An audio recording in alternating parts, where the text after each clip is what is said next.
Assalamualaikum warahmatullahi wabarakatuh. Perkenalkan, nama saya Putri Lolita Munifah dengan NIM 2531021005. Pada kesempatan kali ini, saya akan membahas yaitu mengenai inkubator.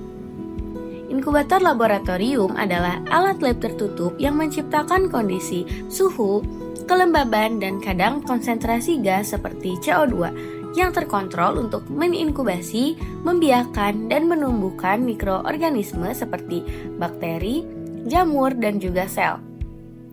Ini juga mampu loh untuk menetaskan telur atau menyimpan sampel secara optimal yang berfungsi penting dalam mikrobiologi, farmasi, dan penelitian lainnya. Yang selanjutnya yaitu fungsi dari inkubasi, yaitu yang pertama menumbuhkan bakteri dan juga jamur. Yang kedua, menjaga kestabilan suhu selama pemeriksaan. Yang ketiga, mempercepat proses reaksi biokimia. Dan yang terakhir, penyimpanan sementara kultur mikroba. Selanjutnya yaitu penggunaan inkubator dalam biologi.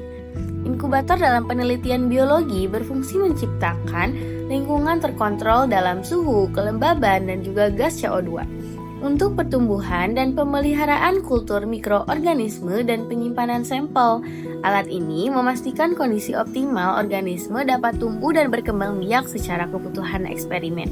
Contohnya seperti yang pertama, penelitian mikrobiologi pangan, dan yang kedua, studi kualitas air.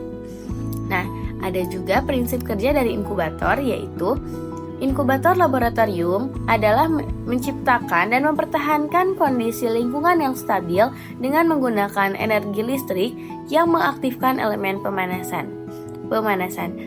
Juga termostat menjaga suhu tetap stabil. Sensor mengatur otomatis pemanasan dan pendinginan dengan suhu ideal biasanya berkisar 25-45 derajat Celcius. Hal tersebut tergantung dengan kebutuhan kultur juga ya. Nah, jenis inkubator ini ada beberapa. Untuk jenis alat inkubator ini biasanya digunakan untuk mempercepat proses perkembangan mikroorganisme. Pada jenis inkubator ini menghasilkan panas yang cepat dan merata ke seluruh bagian. Namun, jenis ini tidak dapat digunakan untuk semua jenis. Biasanya objek yang digunakan berbentuk cair. Jenis inkubator yang kedua yaitu ada inkubator CO2. Seperti namanya, inkubator jenis ini digunakan untuk meningkatkan konsentrasi dari nilai CO2. Beberapa jenis bakteri ada yang perlu dilakukan penelitian untuk meningkatkan konsentrasi CO2 tersebut. Karena jenisnya berbeda, tentu terdapat pula perbedaan dari cara kerjanya, yakni dengan terus menjaga kelembaban dari dalam inkubator itu sendiri agar bakteri bisa terus tumbuh dan dengan baik. Yang selanjutnya, jenis inkubator ini sudah terlihat ya, dari gambarnya pun sudah berbeda. Nah, kalau inkubator laboratorium yang satu ini dapat dibawa kemana-mana alias portable.